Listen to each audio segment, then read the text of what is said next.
My name is Joe Grandja, this is Josh Cummings, and we've been working on OAuth, for those of you that don't know, and the new OAuth support and resource server support that we introduced in 5.1. It's just come out on Friday. We started this whole OAuth journey, the new OAuth support in Spring Security 5 back about a year and a half ago. I started that up with Rob Winch. And really happy to have Josh on the team. He's been working hard on the resource server side. Super excited about the resource server support, and next we're gonna hit authorization server support. But Josh has been working really hard on this, and we're introducing this, and this talk is all about, really it's focused on resource server, but we are gonna be showing some new client features as well. And this is strictly a demo, no slides. We're gonna basically demo the integration, the unification of the OAuth client and the resource server within Spring Security. I'm gonna give it to Josh so he could introduce himself for a bit before we start up. Sure, hi, my name's Josh, and it's good to, let's see, maybe stand up here, I don't know. It's good to meet all of you. It's exciting to be part of the Spring team. I joined back in February, and it's been a real whirlwind, right, of a journey. And it's been really exciting participating in something that I personally genuinely feel like the industry needs and can help a lot of folks. It's a great place to be. I've long been passionate about application security, and I, as Joe is, am super excited to be able to demonstrate what we've been working on for, well, Joe for about the last year and a half, as you said, and I for the last 6 months. So hopefully you like it. All right, so we're gonna just dive into it. The plan basically is we're gonna show you the end state of the application, right? Secured, integrated with client and resource server. And then we're gonna basically unsecure it and progress through showing the steps on how to enable a resource server and ultimately integrate the client with the resource server. So let's jump into the demo, just quickly show you the application. So for those of you that are familiar with OAuth 2 login, it came out in 5.0. We got OAuth 2 login set up here, or it's actually OpenID Connect because we're using UAA as our authorization server. It's an OpenID Connect provider. So we log in here, and it's just a basic messaging app, right? We can see our inbox. As you can see, I'm logged in over here, Joe, and here are my messages. You know, I could see my sent messages. I could, you know, write a message to Josh, right? And I'll send this, and there you go. I could see it, right? I could look at it, right? You know, the basic stuff. I could delete a message and so forth, right? So pretty basic, right? But everything here, we got the resource server is basically protecting the messages, and then we have the client application. The architecture here is basically got UAA as the authorization server, and then we got the client application with the client integration, and then we got the resource server. So three different applications.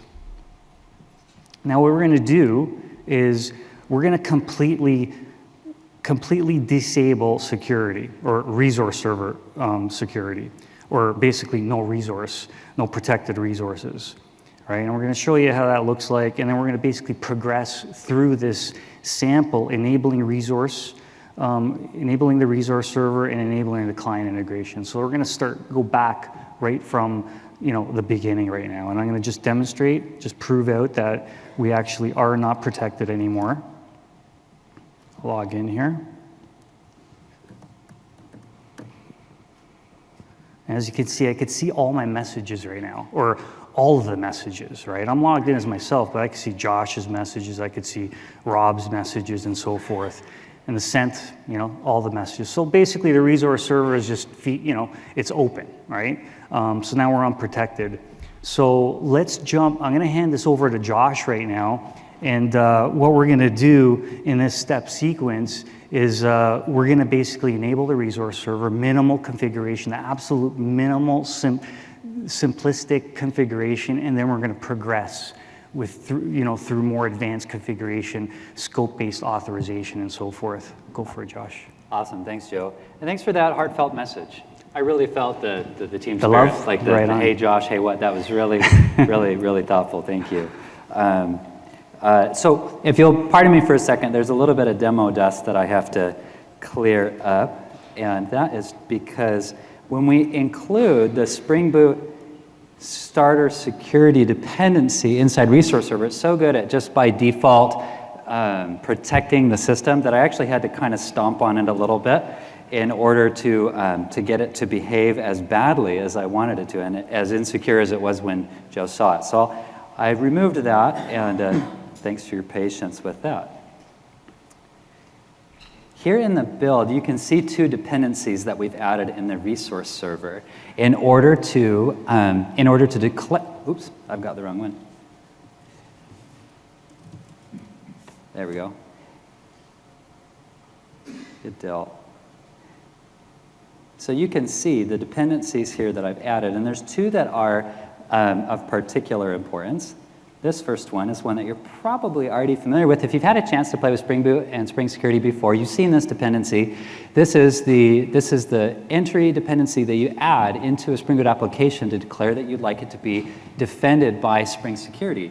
And simply by adding this dependency, Spring Security will defend every endpoint in your system, whether it's a boot-defined endpoint like /error or something like that, or it's a U-defined endpoint via some kind of controller. We do both of these because it creates for you a nice, simple-to-define security posture to begin from. There are no surprises about what's secured and what isn't. When we add this dependency, Spring Security OAuth 2 Resource Server, some magic starts to happen. This is the library that we need in order to declare that our application should be defended by JWT-encoded bearer tokens. When this is present and appropriately configured, the application turns into a resource server. And if an authorization header is present on a request, and inside of it follows the bearer scheme and has a JWT-encoded bearer token, then these libraries wake up and parse the JWT and figure out whether or not that request is authorized.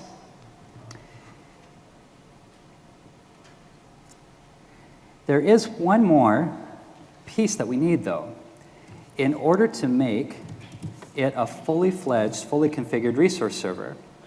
And that is that we need to know where the authorization server is. If you're familiar with,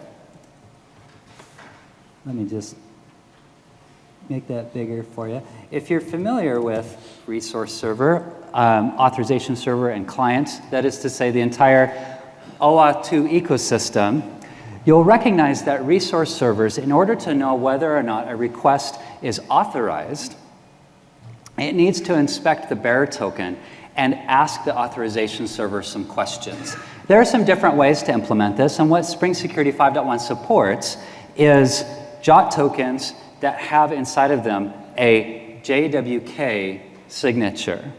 So, for example, what happens is if I go ahead and start this, if I go ahead and restart this application, we'll see it do a couple of things on startup. What I've done specifically here is I've told Resource Server what authentication provider I should point to by indicating what its issuer endpoint is.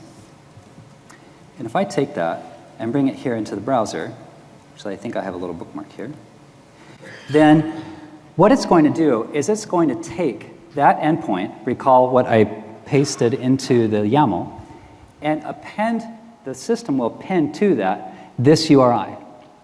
It's a standards-based URI for discovering additional configuration information about the authorization server. So there's a lot of detail here, but what I want you to focus on is this line right here. When we want to verify whether or not a JWT is legitimate, whether or not it was truly signed by the authorization server and hasn't yet been modified since it was created by the authorization server, we need to have a public key. That's one way to achieve this.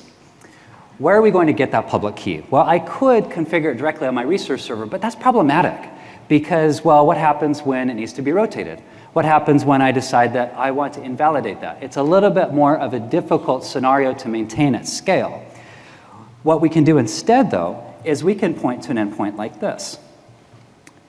this token keys endpoint, it's a little simpler than maybe reality, but just because this is a demo, we just have one key here with some identifiers, right? This is a standard endpoint that's stood up by UAA and other authentication providers, where it lists some metadata about the public key, some identifying information about the public key that is the pair to a private key that the authorization server is using to sign JOT tokens.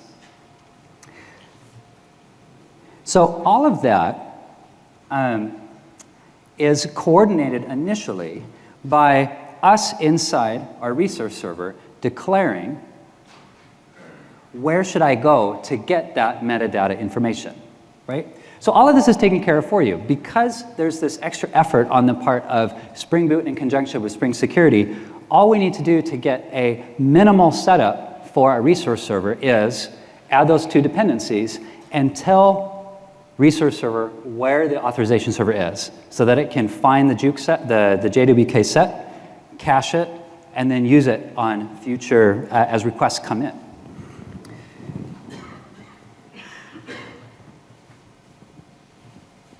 So having restarted that, let's go ahead and see the boring part of the demo, which is that we'll go ahead and refresh this, and let's see, hang on. I didn't restart the server, did I? We'll go ahead and restart it first. Now that we have it pointed to the issuer for the OAuth 2 provider, what it's going to do is it's going to make sure that you have a resource, that you have an authorization token in the header before giving any information. So when we refresh this now, it's kind of boring, right? We get an error. And while this might cheese UI people a little bit, it makes security people like me really excited. Because it's much better to give no information back than to give unsecured information, right? So this is a good step forward for us, and then we'll go ahead and connect the client here in just a moment. The resource server at this point will protect all endpoints, both boot endpoints as well as you-defined endpoints, and require them to have a legitimate authorization token in order to respond to them. But OAuth 2 is a lot more than just making sure the token is valid. Perhaps the reason that you're considering OAuth 2 is because of the inversion of control that it gives to the user. The user can, based on his level of trust of your application, of the client that you're trying to use, of the underlying system that is the steward of the data, which pieces of information that user is okay with to trust you with that authority. You've seen it before, and Joe showed you, when we log in, we have some checkboxes, right? And you've seen this before on Facebook or Google, or if you've used Spring Security 5, you've seen it there as well, where you can say, I'm okay with you having this data and this data and this data. We're not doing any of that right now. So let's add a couple of things, and then after that, we'll turn it over to Joe to put all the connections together. So,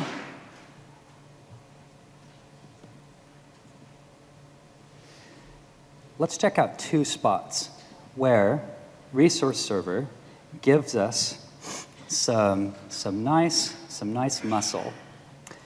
The first spot we're going to look at is with queries. Now, queries may not seem like anything particular with respect to authorization, but they do, right? If you are in a multi-tenant environment, or if you're in a multi-user environment, which most of us are, then we want to make sure our queries include the user in context, so we don't return too much information. The reason that in Joe's demo you saw everybody's information coming back is because we didn't have Spring Security in here, and we weren't able to include the user in context inside of our queries. So here, if I go ahead and add a couple of where clauses, let's see, then you'll see that it looks very similar to other Spring Security. You'll see that it looks very similar to other Spring Security queries that are enhanced by Spring Security data. And I bring that point up particularly because one of our primary goals with Spring Security 5.1 and folding in OAuth 2 support to it is to hopefully make it feel very similar to other ways that you have at your disposal to secure your application. Whether you're using resource server or form login or HTTP basic or something else, they all should feel very similar to each other. The one place where this is obviously a little bit different is the principle is the trusted JWT. Once we get to a point like this, we've already decided that the JWT is secure, that the signature is valid, and what have you, and we've deserialized all of the claims into a map that you can access any part of it in order to enhance your queries. And so whether it's the username in UAA's case, or using another OAuth provider that uses the subfield or something else, we can access each one of the claims easily in each one of our queries. And then we have another one here just to make the whole app work, so I'll just add that really quickly. And then we're good to go. So that's one of two places that I wanted to add some firepower that comes from adding the resource server. This one being changing the queries to include where clauses that address specific claims inside the JWT token. Another spot that we want to add this is, let's go ahead and add a new class. If you're familiar with Spring Boot, you recognize that it will create a couple of beans for you. And this is a common case. Oops, looks like I have a little typo. Sorry, 1 second. There we go.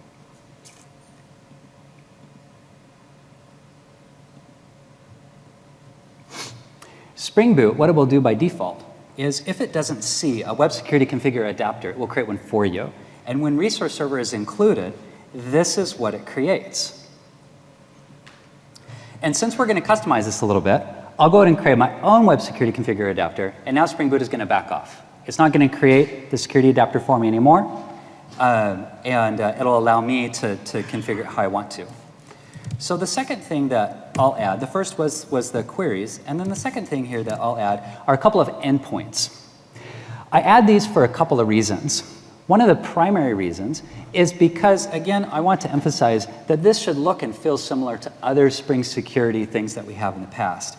Specifically, note here that we didn't want to call it role underscore, but you see that the naming convention is very similar. If you've used Spring security in the past, you know that roles by default are prefixed with role underscore. These are prefixed with scope underscore. Part of that reason is a namespacing concern to ensure that we don't trump accidentally other authorities that you already have in place in your existing applications. So it's a defense against accidental misconfiguration.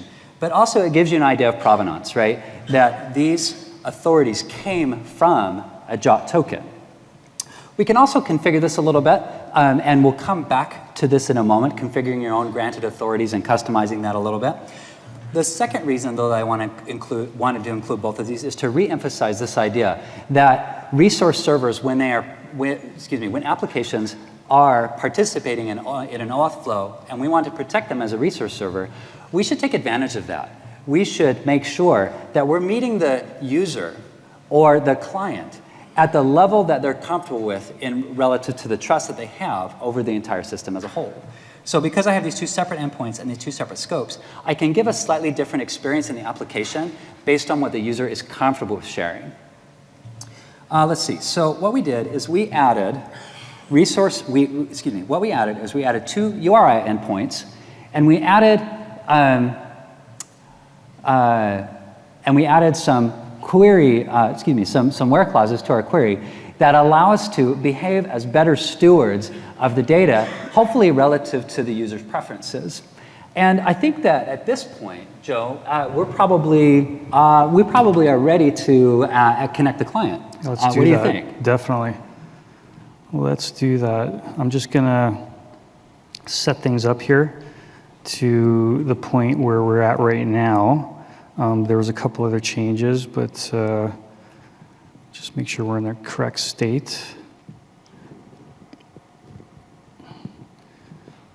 So yeah, right now, so we got a protected resource server, right?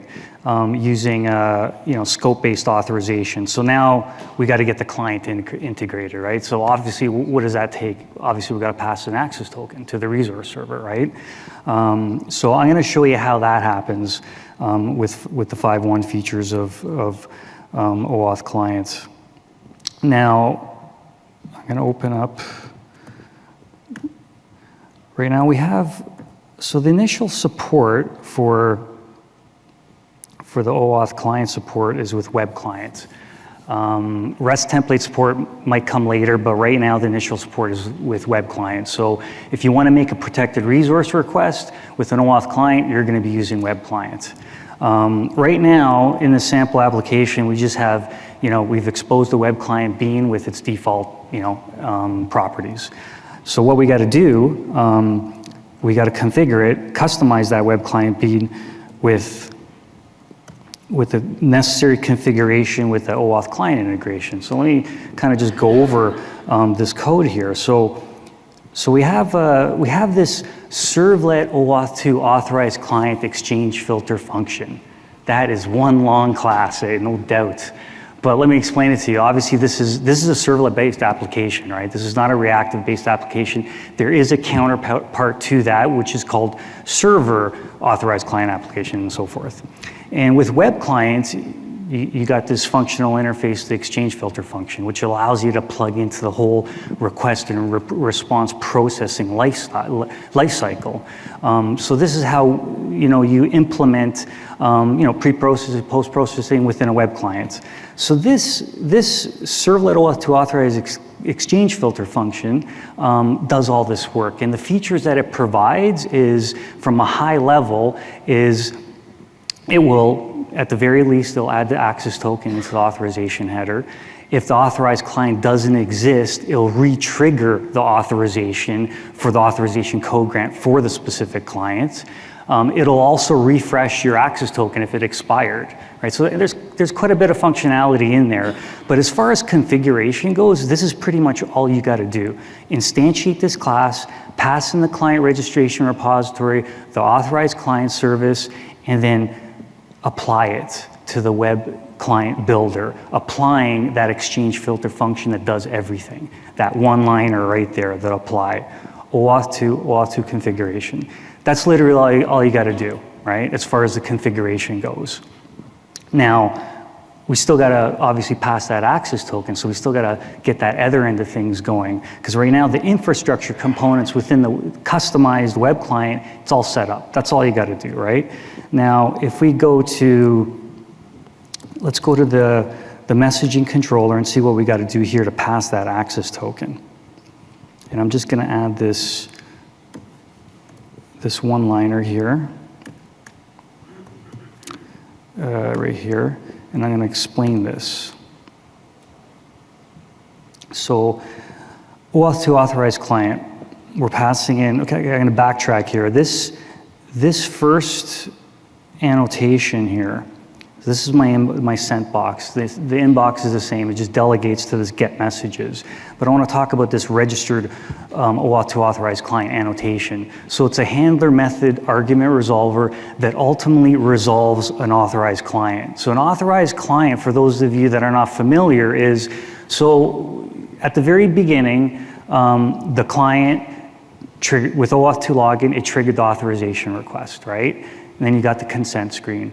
You clicked on authorize or deauthorize or deny or whatever, and then you clicked authorize, right? And you completed that authorization code grant flow. The end result of that is you have a principal or the resource owner, you have a client or the client registration in Spring Security terms, and then you have the access token, the end result of that. So an authorized client is association of those three entities, right?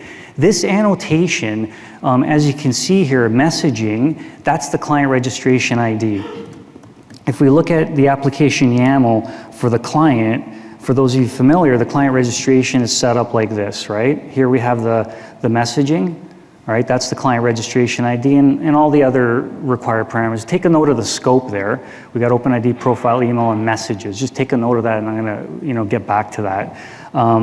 But what this annotation does when you put it in one of your controller methods is, if this messaging client was not authorized, then it re-triggers the authorization request, right? Re-triggers it, you go through the authorization code, dance, and eventually when the access token is fetched by the client, it comes back to this controller method, and then it looks it up through the authorized client repository, because that's where it's stored. And now it's resolved, right? Now we have this authorized client. in here. And as you can see, we got client registration and the access token, and maybe a refresh token for the specific client, depending if it's been configured that way and if it is the authorization code grant flow. So that's how we resolve an authorized client. Now we have an object with an access token, but I don't want to have to do any code. I just want it to work, right? And that's what this one line is here, right? This one line right here, as you can see, I just delegated to this internal method get messages, passed the authorized client there, and then I just called this attributes with the authorized client. Now, what is attributes? Now that's basically a request scope object, right? So with web client, you could set request scope attributes, right? That exchange filter functions could look up and do things with it. And that's exactly what this does. This sets a request scope instance of authorized clients, and when the infrastructure within the OAuth 2 integration, it looks up this authorized client in the current request, gets the access token, sets the authorization header, bearer access token. So that's it. Like that's it for the client integration. It's once again back to the client configuration. This does not change. This is pretty much you're done, right? And then the only other thing, you just have to make sure you pass the authorized client to the specific web client request that you're using for that specific controller method. So that's the integration there. Now we're passing a token. Now let's see if this works. Now that we're passing a token, I should be able to see messages. So I'm going to restart this. And we're going to take a look at our demo. And I should not be getting the 401 authorized anymore, right? And I don't. And the good news is I'm only seeing my messages right now, right? This is only to me, right? I go to my sent messages here and there, right? From Joe Granger, right? So that's it. So at this very point, we have completely integrated and enabled scope-based authorization on the resource server, and we've integrated the client to do protected resource calls with the server. That's where we're at right now. We're going to dig deeper into a little bit of customizations right now. Let me try to send a message. So I get this 401 unauthorized. As a matter of fact, what I was expecting there was a 403. And I'm going to proceed to some of these commits because there was actually some other bits of code that I needed to add into this controller that I didn't really want to be sitting up here and doing that. But basically the compose method wasn't passing the access token, and therefore that's why I was getting the 401. But I just kind of rolled over to the next commit. Now it's passing it. I'm going to go back here, just make sure everything's working. Okay, now I'm going to hit compose.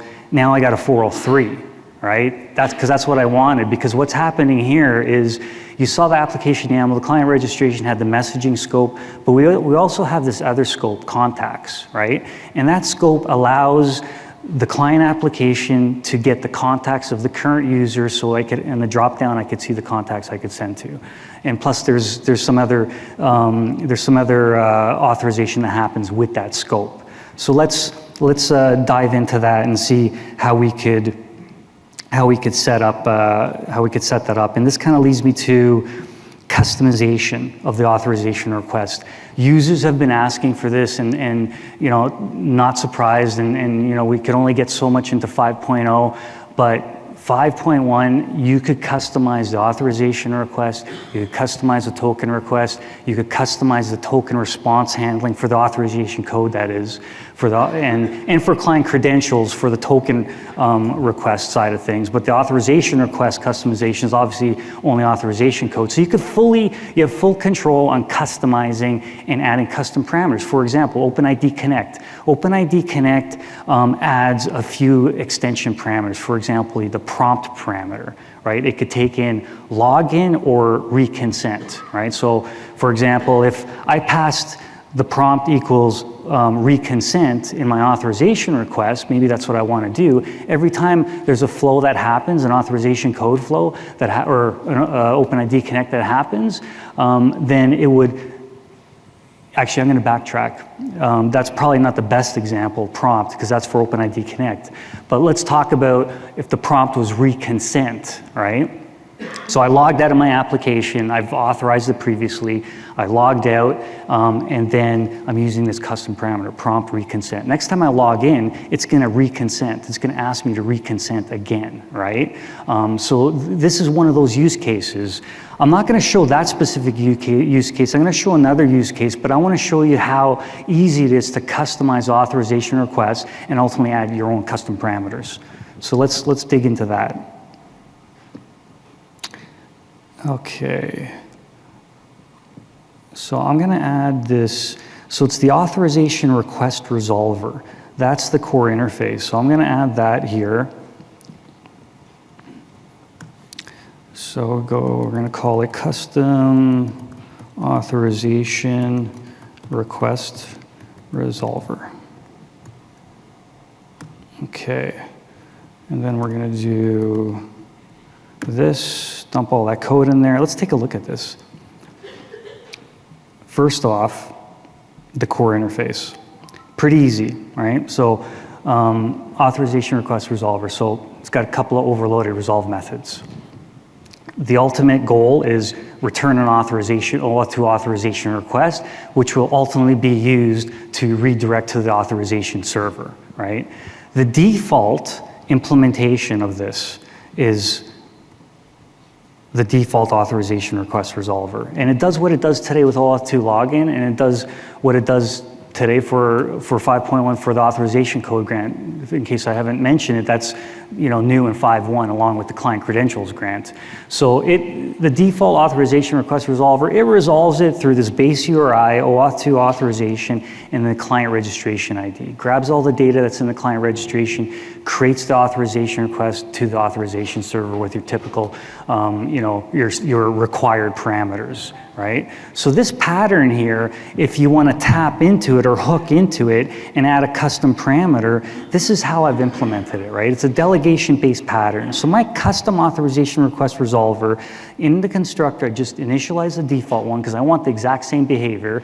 And in the resolve here, I just delegate it to the default implementation. It returns me an authorization request, and now I have it. Now I could do something with it, right? And that's what's happening here in the custom authorization request method down here. All I'm doing here is I'm basically getting the scopes, the current scopes, so that includes the OpenID profile, email, and messages, and then I'm just adding the scopes, the contact scopes in there, right? And then I'm passing it into the from static builder method, overriding the scopes, and then building it and returning it. So at this very point, I've enhanced the authorization request with that extra scope parameter, and that's exactly what happens. It gets redirected back to the authorization request. Now, what you could do a lot of things here.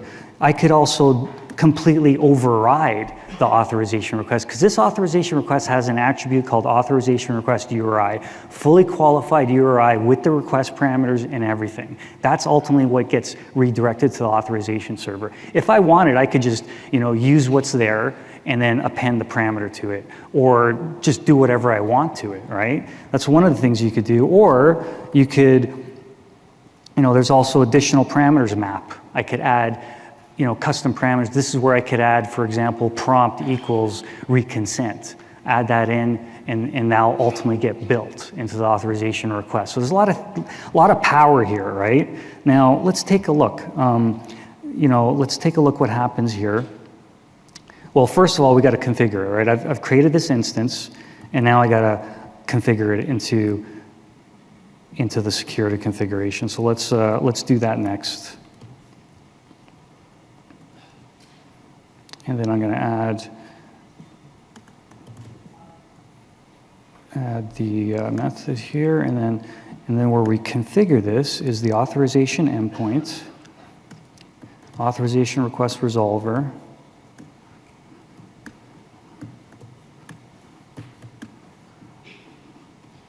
and that's it. That's pretty much the configuration. So obviously you got to create the implementation, and then down here, I'm just creating it, right? Passing in the client registration repository, But the main point here is, I'm going to tab this so it's more readable, is on the authorization endpoint configuration, that's where I define my authorization request resolver. That's where I plug it in. That's where I hook it in, right? So now that this is configured, right, let's give it a try. Let's see if I could access my contacts right now. I'm going to restart this up.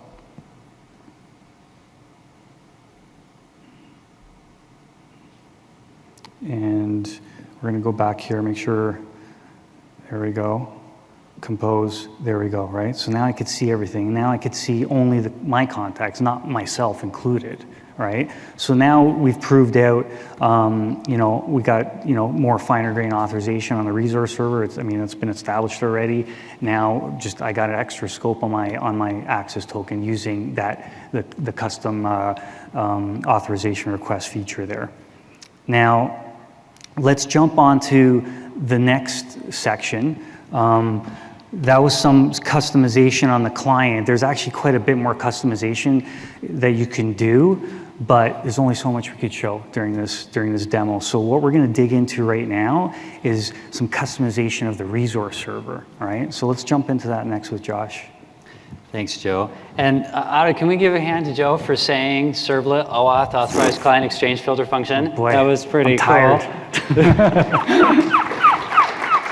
That was impressive. That took a lot of practice. Great, but it's very, very clear what we mean. So that's a win. Great. So we at the very beginning of this kind of journey to securing our resource server and connecting it with the client, there are a couple of things that we kind of passed by briefly that we stated that we would revisit. And I'm just going to point out what we're going to look at again and kind of dig a little deeper into to see what we can do to meet some more nuanced needs of this resource server. So the first is here. You heard me reference that by default, we prepend the scope, the word scope, to the front of each authority by default. This has the plus of defending against like namespace collisions and identifying provenance and what have you. But it does have a slight downside, and that is that, well, it has something that could potentially be interpreted as OAuth 2 specific inside the name of the role, and maybe I don't want that.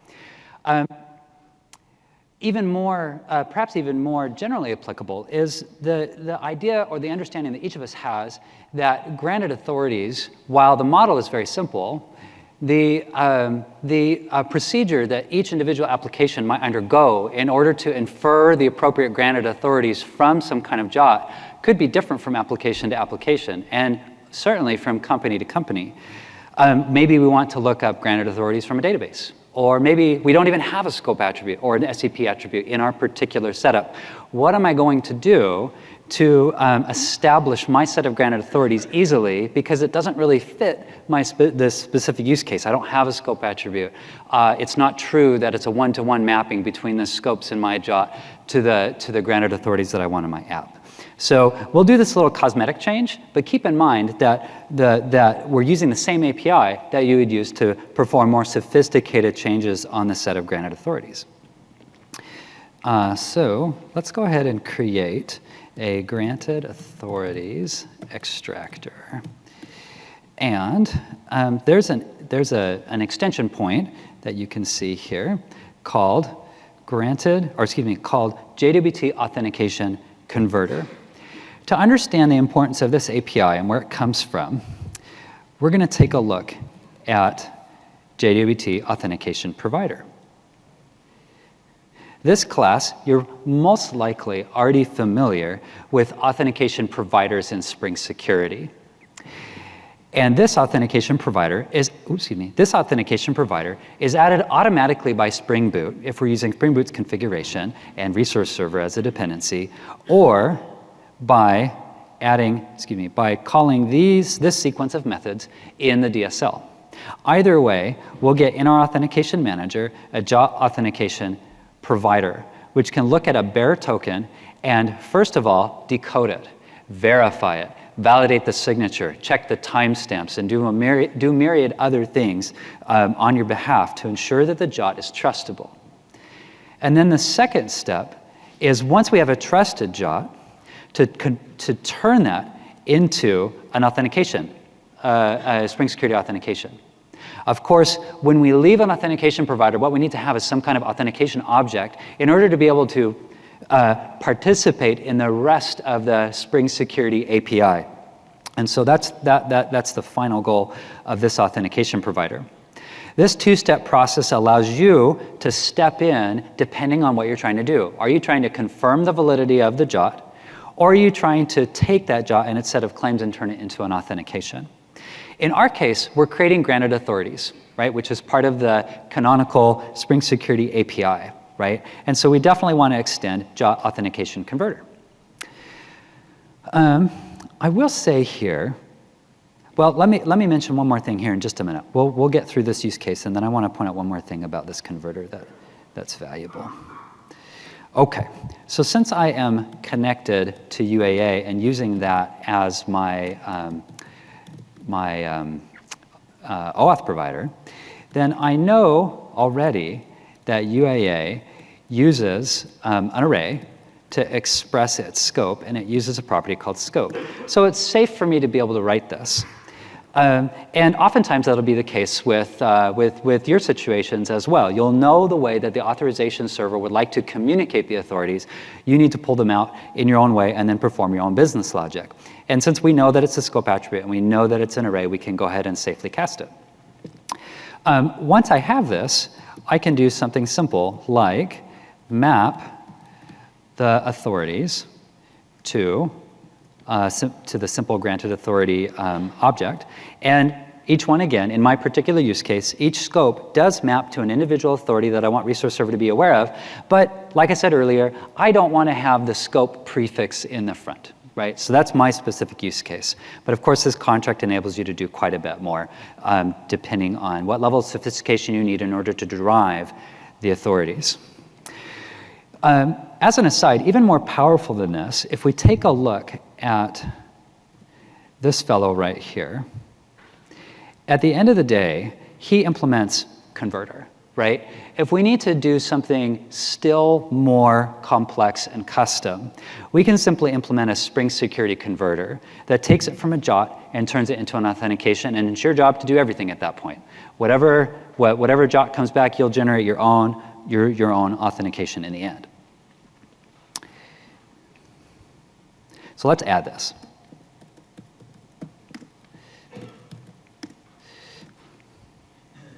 We add it onto the DSL, and then at this point, we need to make a couple of changes because we've now taken off the scope attribute, or the scope prefix, right? And so let's go ahead and remove those. And there's a little Easter egg here for you to check out afterwards, which is inside here in Message Controller. And this is a place where we're doing some fine-grained authorization. You might wonder how we showed a name if we have the context scope, but the username if we don't, right? And that's right here, and you can check that out if that's something that you're interested in. But since we're also using that here, we'll remove the scope prefix from there too. And this is kind of nice, because if you take a look at this class, which we don't really have a lot of time to review right now, it's not OAuth 2 specific. There's nothing in here, if you look through, really about authentication at all, other than trying to get the logged in or the user in context in order to perform appropriate queries and do our appropriate effort. But there's nothing OAuth-centric about it. So it is kind of nice that we're able to remove that. So there's no implied OAuth dependency in this class. Great. With those changes, I get to do all the boring demos, right? Because we're going to refresh the page and we're going to see that it's exactly the same as it was before. But it's good to know that we didn't break anything. So when I go over here, we can see, great, nothing's broken. We're stable too because we accepted the token, because we accepted the contacts authority, we see the names. Because we accepted the messages authority, we actually see all the messages as well, the contact and message scopes. Awesome.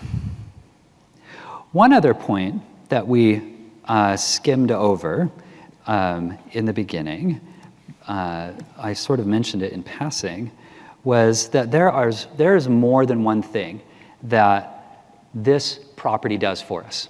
The first thing that it does, that we are all very grateful that it does, is it does the discovery and negotiation with an authorization server. So it can discover the Jukes endpoint, and it gets it all set up so that you can be prepared in the future to do things like key rotation and other sophisticated things that you care about when you're deploying resource servers at scale. It also, because now Spring Security knows what the issuer is, it also validates the issuer, right? So for example, in the claim set, if ISS is in the claim set, which it ought to be, and if we've configured this, then Spring Security can automatically make sure that those match. We can make sure that the from address, if you will, of the JOT is the one that we expect. Let's dig into this just a little bit, and we're going to add some more custom validation of the claim set. What I need to do, though, in order to achieve that is just a little bit of quick setup here. We have this funny little UAA client that we have set up, which is the expired client. Expired client comes in handy when you want your token to always be expired. And that's going to come in handy here. So there's our token. It's kind of big and gangly, so let's do just a little bit of massaging of that response so that it's more copy-pastable. And now I can take this, and here's a nifty tool if you haven't used it before. I love this tool. I'm in it all the time. Jot.io, if we can get it to respond. If not, that's okay. I'll just tell you what's in the token. Oh, great. But this way you can see it, and it's a little easier to consider something that you can see instead of me just telling you what the values are. I'll give it another second here. What's inside, if you've ever inspected a JOT token before, there are three parts to it. The first part is the header. The second part is the claim set. And the third part is the signature. And what we want to do is we want to be able to take we want to be able to look at the claim set and verify that its contents are what we would expect. So for example, you can see that this has decoded this. It doesn't verify the signature because I haven't uploaded a public key to the website, right? But it can still tell me what its contents are. For example, here's the issuer. This is the from address, if you will, of the JOT. And Spring Security, when you specify the issuer there in its configuration, will automatically make sure that the from address for the JOT is correct. The same notion, the converse notion, is also in JOTs, and that is in the audience. The audience is like the to field in a message. It's who am I intending to send this JOT to? You'll see that by default, UAA simply includes whoever was asking for it. The client, which was called expired, asked for this JOT token, so it's included in the list of audiences. And there are other ways to configure and model audiences, but for now, this simple setup is going to suffice for us. And then the third thing here that you can notice here that's going to come into play with these validators that we're going to create and configure is that the JOT is already expired, right? Because I created this sort of dummy client in UAA, each token that it creates only lasts for a single second. And so it's convenient because now it'll already be expired. Let's confirm that.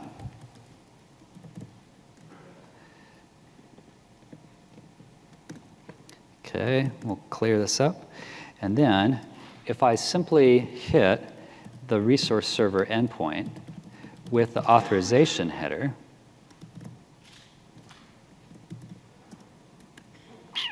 there we go.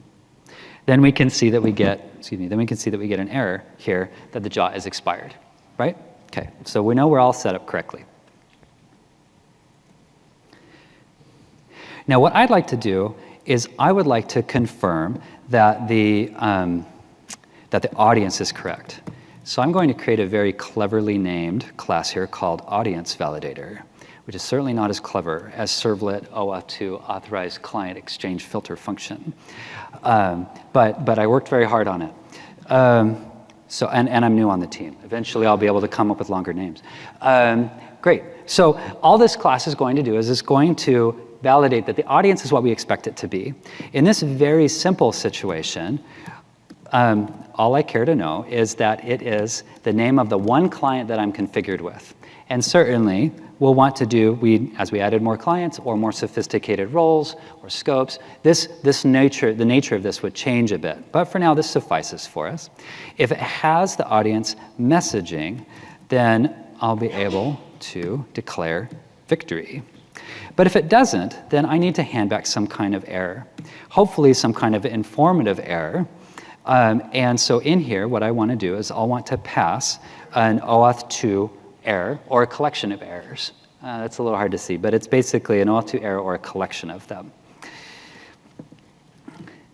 And here's one that I can do. Bearer token error extends OAuth 2 error, and it is it's a good thing for us to use if we're in the bearer token world, like in a resource server. This might not make so much sense depending on where you create this if you're not in a resource server that isn't, say, working with bearer tokens. But the audience required is missing. Very, very helpful message. And then we'll simply add that here to our response. Now, I can use this interface to add any number of sophisticated validators. I have access to the entire JOT, all its claims and headers, and I can validate a number of things. You'll notice here in a moment that I can isolate them as well. I can create a list of validators and compose them all together into a sophisticated validation strategy so that you can have each one focus on each individual thing that it cares about. So let's do that. Here inside Resource Server Config, we're going to, instead of modifying the way that we are configuring or turning the JOT into an authentication, this time, because we're dealing with validation and deciding whether or not we can trust this token, we're on the other end of this authentication provider. This time, we're not going to create a JOT authentication converter. Instead, we're going to create a JOT decoder, something that knows how to and wants to participate in the transfer of, or the transformation of a string into a trusted JOT. So let's go ahead and do that. I've got this bean here. And Nimbus is our library of choice in Spring Security. So this is the Nimbus implementation of a JOT decoder. And what we, normally I put this at the top, but we'll put it here so you can see it all in one screen. What I'm going to do is I'm going to pivot from having Spring Boot create this for me and look at this property and configure everything to me doing it so that we can kind of see what it's doing. And it also allows me to add a validator, my custom validator, to the list. So if we take this issuer URI, the one that's configured in our YAML, and we give it to this helper class, it's going to do the same kind of handshake that we saw in the beginning and create a decoder that has the appropriate and corresponding configurations. On this, you'll see that there's also, you'll see also that there is a set JOT validator method, right? Which I can use to create any kind of sophisticated validation that I want that is extended off of the defaults. In our case, I do want to validate the JOT, but I don't want to leave out the default validations that Spring Security brings. So I'll call JOT validators.createDefault with issuer. This is going to create the default validations, the timestamp validator and the issuer validator. I'll add to that the audience validator by using the delegating OAuth 2 token validator, which simply takes a list, right? Which validators do I want to use for my setup? And we're done. That's it. By adding so now, by calling this method and doing this small amount of setup, we will verify the timestamp, we'll verify the issuer, the from, and we'll verify the audience, which is like the to. Okay, cool. So let's restart. And go ahead and ask yourself for a moment, what do you expect to come back here?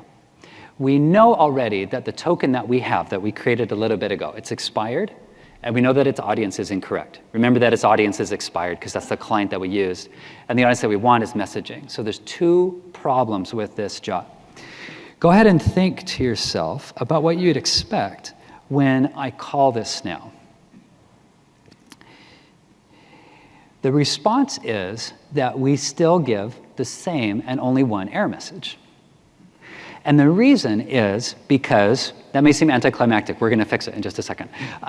The reason is because the bearer token specification, Spring Security 5.1 and 5.0 have tried very hard to remain spec compliant so that you can proceed with confidence. You can look at the spec, see how it behaves, and anticipate that Spring Security will behave in the same way. And the bearer token specification is quiet on what do you do when there's more than one error. There are some auth providers that do the reasonable thing and they add something to the body to have all of the error messages. Others just give a very generic and unhelpful error message, like there's something wrong with the JOT. You're going to have to go figure it out. All of those are reasonable, and they have different reasons that you might employ that. And what we did is just make sure that it's very easy for you to customize, given your domain. We go ahead and give back the first error message, right? And then allow you to configure it as you need. So let's add one more class, and then we'll have everything we could ever want. This one is going to be called the more informative authentication entry point. And we'll base it off of the basic bearer token entry point, right? The one that's writing that www authentication header. Because we like that. We still want the www authenticate header. We don't want to abandon the spec because there are folks that are probably integrating with our resource server, and we need to make sure that they can go ahead and parse that just fine. But in our case, what we're going to do is we'll add just a little bit more information to the body, which will give us the opportunity to, let's put that on another line. There we go.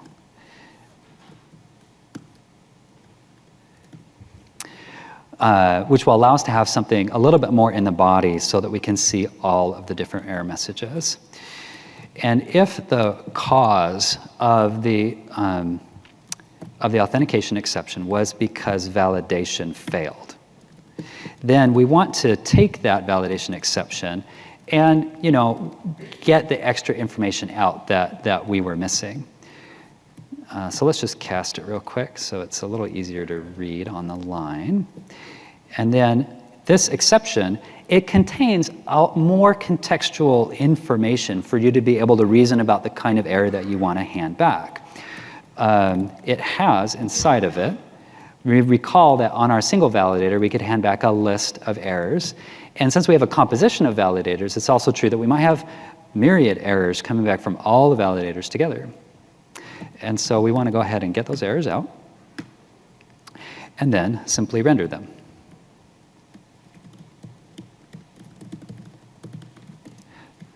Like so.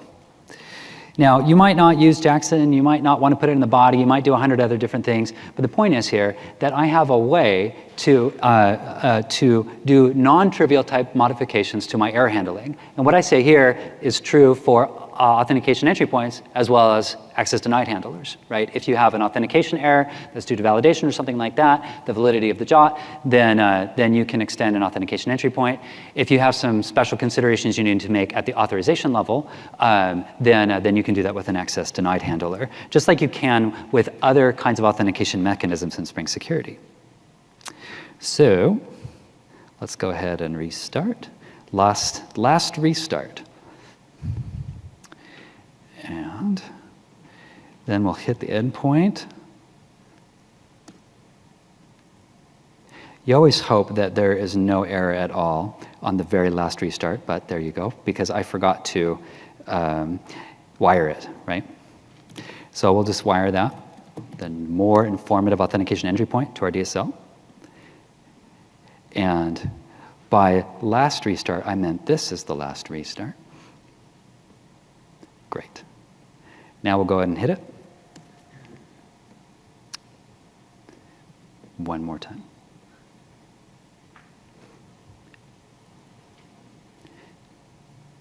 This is where Joe's wisdom comes in. Hang on. We'll just, because I can do this here, right? Yeah. Joe was very smart and said, we should do this just in case. So we'll go ahead and do that.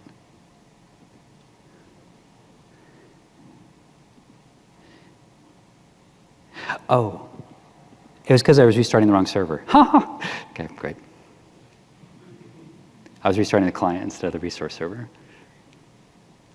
I've done that a few times. Oh, you've never done that. You're perfect. Okay, now let's try it. Boom. Okay, good. All right. Now, let's go ahead and pipe that so we can read that a little bit better. Now we get a more sophisticated representation of the errors, right? We see that, oh yeah, the JOT has expired and the audience is bad, right? So I can go ahead and respond to both or debug both or what have you, instead of having that awful experience of, well, now it's not expired anymore. Ah, shoot, the audience is bad too. I wonder what else is going to be wrong, and you get each error one at a time, and it's really, really frustrating. Okay, great. So I know I've been talking for a long time. Quick review. So we added custom token validation, validating the JOT claim set. We added custom error handling, and we added custom authority mapping in this segment. And I think that's pretty cool. Like the number of ways that that resource server can extend, that we can extend resource server to handle our domain-specific needs. So I hope you like it. I hope you use it. I'm going to turn the time back over to Joe to do just a little bit more wrap up, and then I think we'll take your questions at that point. Right on. Thank you very much, Josh. That was awesome.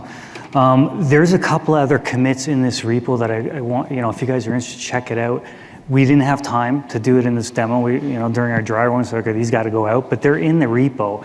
And so, for example, if you want to be able to handle, 403 authorization exceptions or access denied exceptions that are within Spring Security on the resource server, there's a commit in there where you could basically customize the access denied handler and do similar logic here. Just customize the response.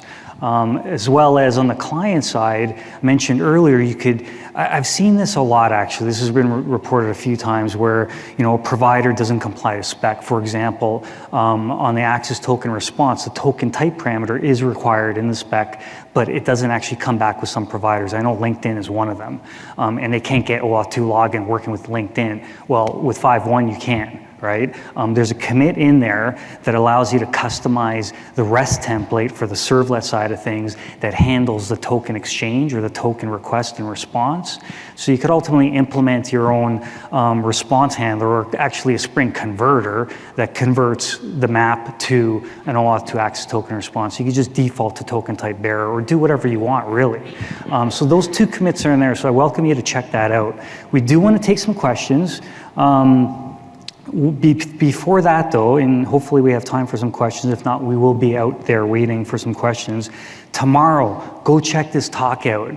This is all about reactive Spring Security. Rob Winch, our buddy Rob, Wednesday, tomorrow, 2 p.m. That's the room. Go check it out if you're interested in the reactive side of things with Spring Security. And this here, this is a link to the demo, the repo for the demo. There's also two links there for OAuth 2 client sample and a resource server sample. And we're going to keep building this and building a lot of samples, and we're planning on doing a much bigger reference architecture sample with microservices secured with OAuth and all the different grants, and just proper best practices reference architecture that's going to be coming towards the end of this year, rather than just one sample, one advanced sample. Thank you very much. Thank you, Josh. We'd love to take some questions. Any questions?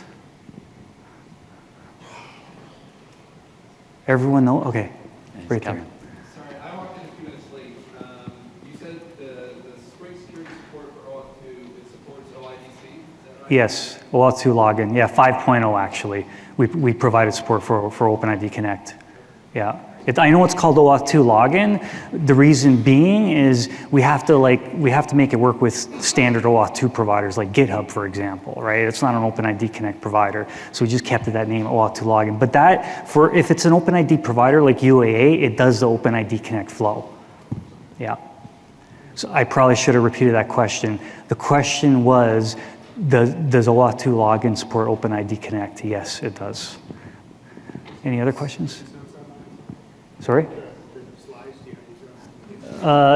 These slides online? They're going to be distributed with the conference because we hand it in. So yeah. Any other questions? There's one way back here. Here, go ahead. Go back here. Do you guys have a way to handle the refresh token in a background thread or dealing with a REST template?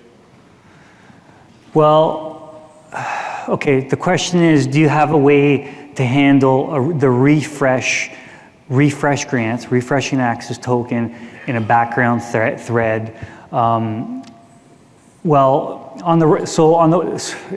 This is definitely a question for Rob, because we definitely talked about that. He's the one who actually implemented the web client integration and that refresh access token grant. I'm not sure, I'm trying to recall how he implemented, but we definitely had that discussion. So as far as synchronization issues go, there should be no issues. And if there is, log an issue and we'll fix it. But you should be good. But yeah, Rob is definitely the guy to answer that. But we had those discussions because we obviously foresaw that situation.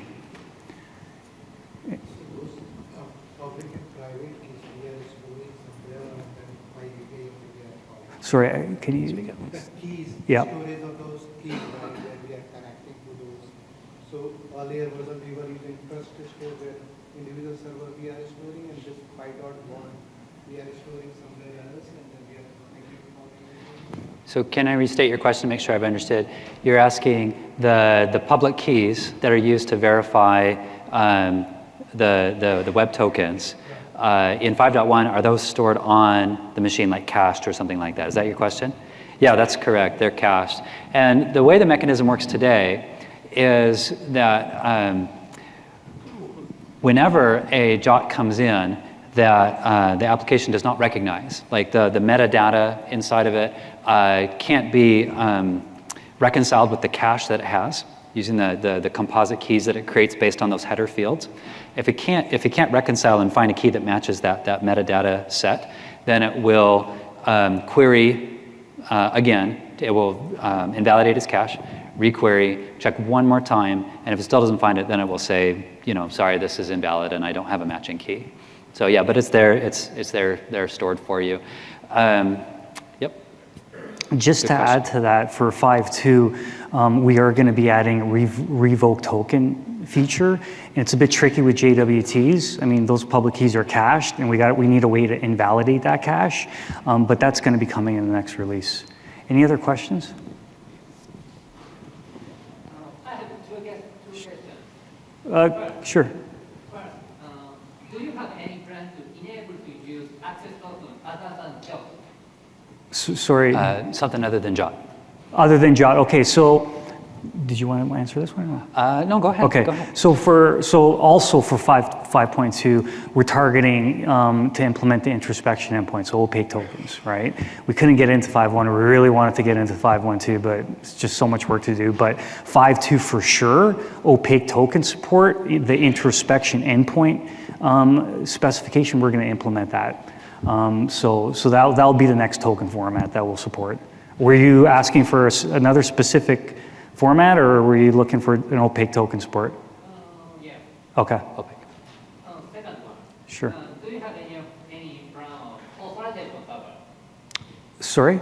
Authorization server. Authorization server, that's coming also in 5.2. We got a lot of work. Yeah, we're crossing our fingers on that one. But yeah, we just introduced resource server support for 5.1, but 5.2 is definitely going to be initial support for authorization server, but that's a huge undertaking, so it's not going to be a full feature set. We don't know yet exactly. We're still planning things out, but that's definitely the plan. We will be providing authorization server support, including OpenID Connect support on top of that, right? Yeah. Okay, I'm looking for it. Right on, thank you. Any other questions before we got to wrap up? And we'll take one more question, and then we'll go in the back. Anyone else wants any questions answered? Go ahead.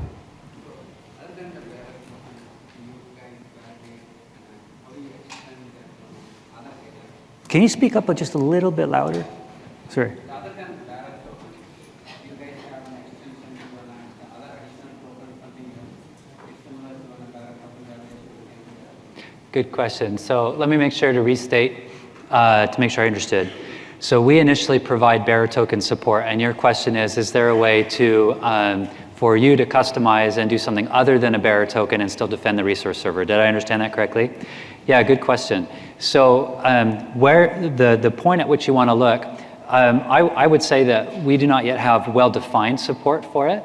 However, it is easy to do. It's easy to switch out your authentication provider, because that authentication provider is focused on bearer tokens, right? But if it's still a JOT encoded token, then you have the same libraries as you had before. You have JOT decoders, JOT authentication converters, and you can easily invoke each one of those depending on whatever transport mechanism you have for the JOT. And if it's not a JOT and something else, then the configuration point is still the same spot, right? Still creating your own authentication converter, and you have access to all of the different APIs there inside the resource server library. Yeah, thanks for that. We have done this similar like that, but I don't know whether the feature is We got to cut out. Here, why don't you come ask me just after? Yeah, we got to it. cut out, but you know what? We're going to go out back there. Let's continue this for sure. We'll answer your question. Thank you, everyone. Thanks, everybody. Thanks for coming out.